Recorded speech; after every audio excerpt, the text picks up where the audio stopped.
What if the America Europeans were warned about was never the America waiting behind the fairground gates?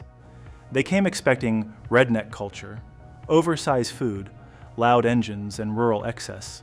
Then the lights came on, families filled the midway, and the stereotype started falling apart. Because what happens when the part of America mocked from afar turns out to be the part people cannot stop talking about once they finally experience it? America feels alive.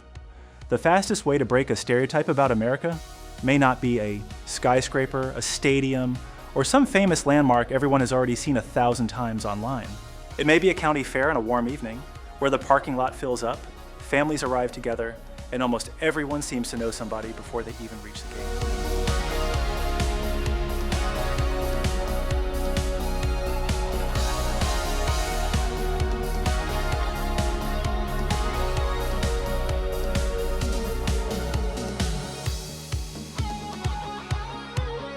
For many Europeans arriving during the 2026 World Cup, America has already been introduced to them through years of headlines. The country is often presented through stories about division, crime, high prices, political arguments, or whatever controversy happens to dominate the news cycle that week. Then people spend real time here and discover something much harder to squeeze into a dramatic television segment. Ordinary Americans are remarkably good at turning a local gathering into a shared social ritual. That is exactly what makes the American County Fair so revealing to outsiders. It does not feel designed for tourists, and that lack of polish is precisely what makes it feel genuine. In London, Paris, or Berlin, major public events often unfold inside dense urban environments where people arrive from every direction, enjoy the program, and disappear back into the city afterward. At an American County Fair, the atmosphere feels noticeably more personal. You sense that the event belongs to the people standing around you because their families, schools, farms, clubs, and local businesses are woven directly into it. That difference can be surprisingly powerful for visitors from Europe. Britain has agricultural shows such as the Great Yorkshire Show, Germany has regional Volksfest, and France has long traditions of local fairs and community markets. European societies already understand the value of gathering around local traditions and community celebrations. What feels distinctly American is the easy openness of the social atmosphere, where strangers can begin talking like neighbors within minutes, and nobody seems embarrassed by showing enthusiasm. In a large European capital, small talk with a stranger can sometimes remain brief and politely contained. At a county fair in the United States, one casual question can become a 10-minute conversation, 3 recommendations, and possibly directions from somebody's uncle who is absolutely convinced he knows the best place to park. That is simply America being itself without trying too hard. This is where World Cup visitors can begin noticing the gap between the country they expected and the country actually standing in front of them. America on television can appear enormous and impersonal, while America at a county fair suddenly feels local, warm, familiar, and almost stubbornly human. That may be the most revealing surprise of the entire experience. Someone can arrive thinking a county fair is merely redneck culture, then realize that the deeper story is really about belonging.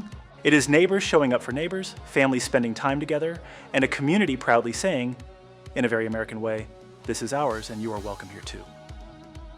For someone who came expecting distance, that easy sense of belonging can become dangerously charming.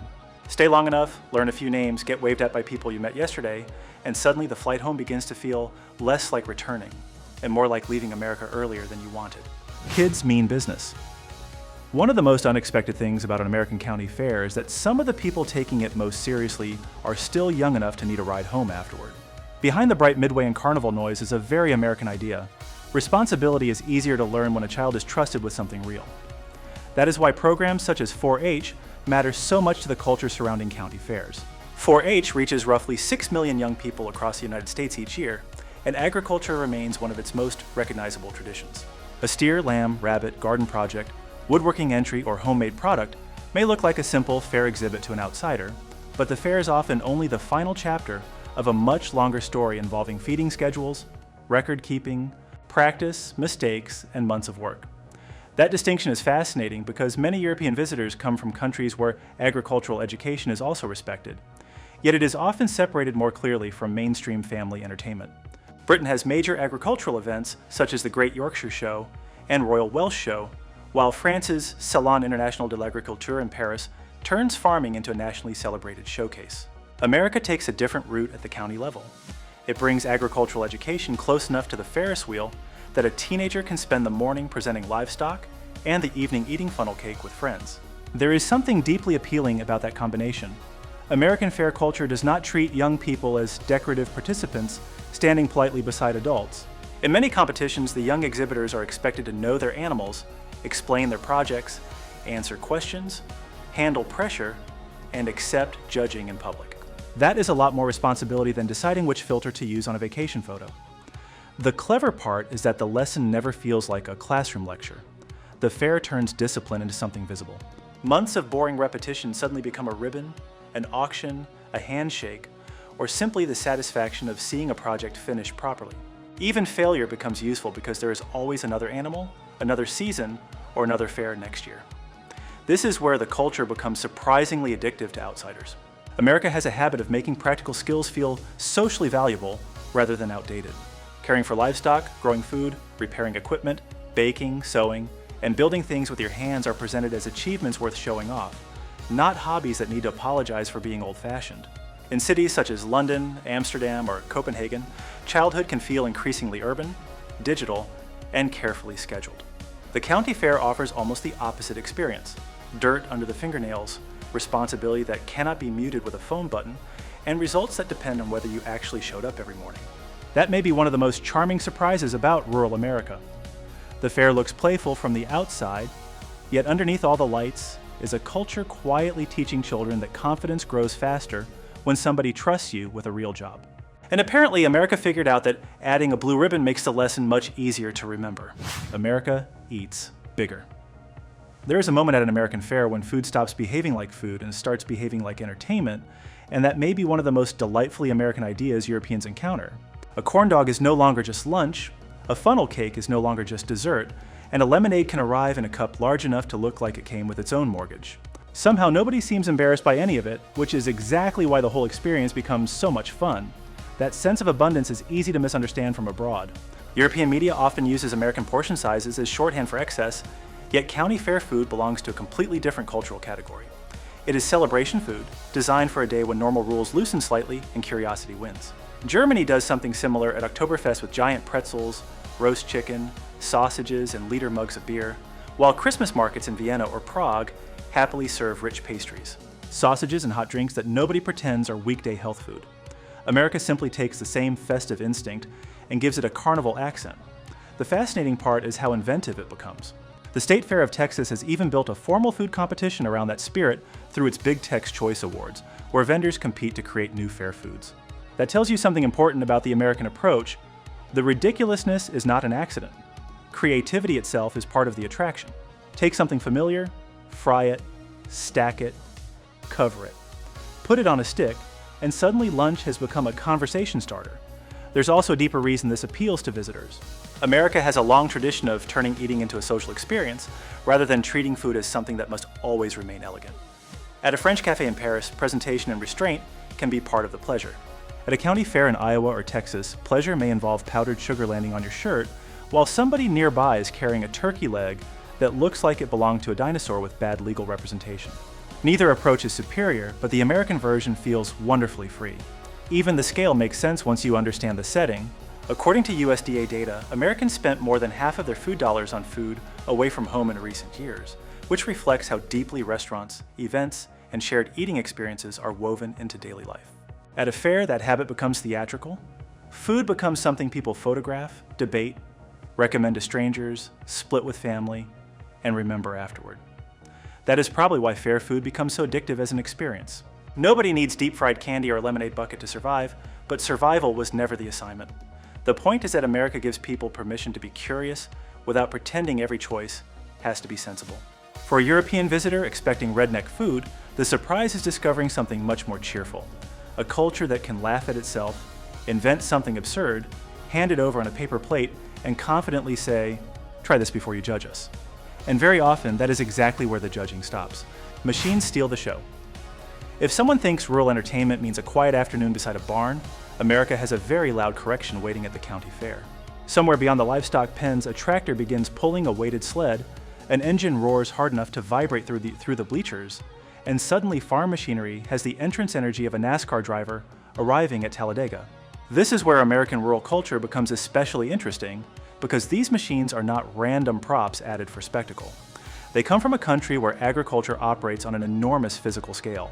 According to the USDA's 2022 Census of Agriculture, the United States had about 1.9 million farms covering roughly 880 million acres, with the average farm measuring around 463 acres. When fields stretch that far, machinery stops being background equipment and becomes one of the central tools of everyday working life. County fairs simply take that relationship and turn the volume knob clockwise. Tractor pulling grew from older contests that tested the strength of horses and farm equipment, eventually developing into the motorized competitions Americans recognize today. The appeal is almost beautifully simple. Attach a machine to a sled that becomes harder to move as it travels, then find out how far horsepower, engineering, traction, and driver skill can carry it. There is very little mystery, which is part of the charm. Europe certainly has its own love affair with loud engines. Finland treats rallying almost like a national language. Britain has a long grassroots motorsport tradition, and countries such as France host major agricultural machinery exhibitions. Yet the American County Fair creates a very particular mixture. The same tractor that symbolizes work Monday through Friday can become Saturday night entertainment under floodlights, surrounded by families holding drinks and cheering as if the machine just scored a touchdown. That transformation says something larger about America. Practical things are allowed to become sources of pride here. A truck does not have to remain transportation, and a tractor does not have to remain equipment. Mechanical knowledge, engine tuning, fabrication, and driving skill can become public performance, where the audience understands that somebody spent many hours making that machine behave the way it does. For a visitor from central London, Amsterdam, or central Paris, where daily life is built around compact streets, trains, bicycles, and smaller vehicles, the sheer physical presence of American machinery can feel almost theatrical. A full-size pickup already occupies visual space differently from the typical European hatchback. Put agricultural tires beside it that can reach the height of a person's chest, and subtlety has officially left the parking lot. Yet this is precisely why it becomes addictive to watch. The spectacle comes from something real. Rural America is not borrowing an identity for the weekend, it is exaggerating part of its everyday working world until everyone in the grandstand can feel it through the seat. The internet may reduce that culture to noise, mud, and redneck jokes. Standing there in person tells a richer story about engineering, competition, craftsmanship, and a country that has never been shy about enjoying horsepower. America built big because America often had big jobs to do. At the county fair, those machines finally get an audience. America goes full size. Bam. A European can understand a tractor perfectly well and still be completely unprepared for an American tractor pull. That is the wonderful trick of the county fair. It takes something practical, something born from ordinary rural work, and lets it become spectacular without pretending to be sophisticated. When several tons of machinery start roaring across the dirt, redneck culture suddenly sounds less like an insult and more like somebody accidentally discovered the world's loudest agricultural talent show. The size is not random. According to the USDA's 2022 Census of Agriculture, the United States had about 1.9 million farms covering roughly 880 million acres, with the average American farm measuring 463 acres. Eurostat reported that the average farm in the European Union was around 17 hectares in 2020, roughly 42 acres. Those figures do not mean European agriculture is somehow lesser. Land ownership, geography, crops, and farming systems are completely different. They do explain why machinery occupies such a different place in the American rural imagination. When farms stretch across hundreds or thousands of acres, machines stop being background equipment and become essential partners in keeping the whole operation moving. That relationship eventually spills into entertainment. The same culture that respects horsepower in the field naturally finds something entertaining about seeing horsepower tested in front of a grandstand. A visitor from the Netherlands can drive through beautifully organized farmland where fields sit close to towns, bicycle routes, canals, and compact villages. In rural Iowa, Nebraska, or Kansas, the horizon can feel as though somebody forgot to install the next building. Suddenly, that enormous tractor does not look excessive at all. It looks appropriately dressed for work. That is the part outsiders sometimes miss when American fairs are reduced to noise and giant machines. Much of what looks theatrical actually grew out of practical life. Europe has plenty of machinery culture of its own. Germany builds some of the finest agricultural equipment in the world, while Finland and France have deeply rooted motorsport traditions. Yet American county fairs combine machinery and public celebration in a particularly casual way. A tractor does not have to remain hidden behind a barn because it is considered too ordinary. Gives it polished wheels, put a crowd around it, and suddenly Saturday night has plans. There is something wonderfully confident about that. American rural culture does not seem embarrassed by scale, noise, or mechanical power, because those things have historically represented productivity rather than vanity. A huge pickup or tractor can certainly become a status symbol, but it also comes from a country where distance is measured differently, and where moving equipment, livestock, feed, or trailers is part of normal life in many communities. That context changes how a foreign visitor reads the scene. What first looks exaggerated begins to feel logical, and what sounded like an easy stereotype starts developing roots. Perhaps that is why this part of the fair can become strangely addictive. You feel the engine before you finish hearing it, the grandstand reacts as one body, and suddenly agriculture has the atmosphere of a Friday night football game. Only America could make farm machinery feel like a starting lineup, and somehow, once you are there, you completely understand why everyone is cheering. The fair vanishes. Part of the magic of an American fair is that it behaves like a town with an expiration date.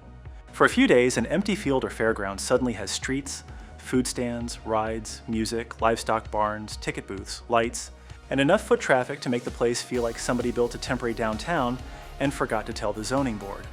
Then, almost as quickly, it disappears. That temporary nature may be one of the strongest reasons county fairs become addictive.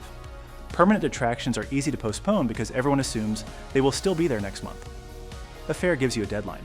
Miss this weekend, and the Ferris wheel, the Midway, the competitions, and that suspiciously enormous lemonade are gone until next year. Scarcity turns an ordinary outing into a ritual.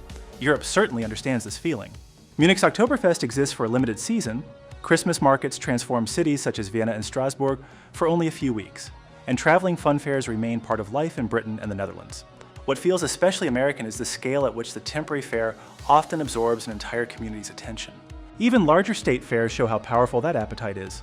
Minnesota's State Fair has drawn around 2 million visitors in its biggest years, while the Iowa State Fair regularly attracts more than 1 million people over its run. That is remarkable when you remember these are not permanent theme parks. Disney builds castles to stay put. America can roll a Ferris wheel into town on trucks, surround it with livestock barns and corn dogs, attract a crowd bigger than the population of many European cities, and then pack the whole thing away before the grass is recovered. There is something wonderfully confident about that. The temporary setting also changes how people behave. You do not wander around thinking you can come back anytime. Families squeeze in another ride, another lap through the exhibits, another snack they probably did not need because everyone knows the clock is running.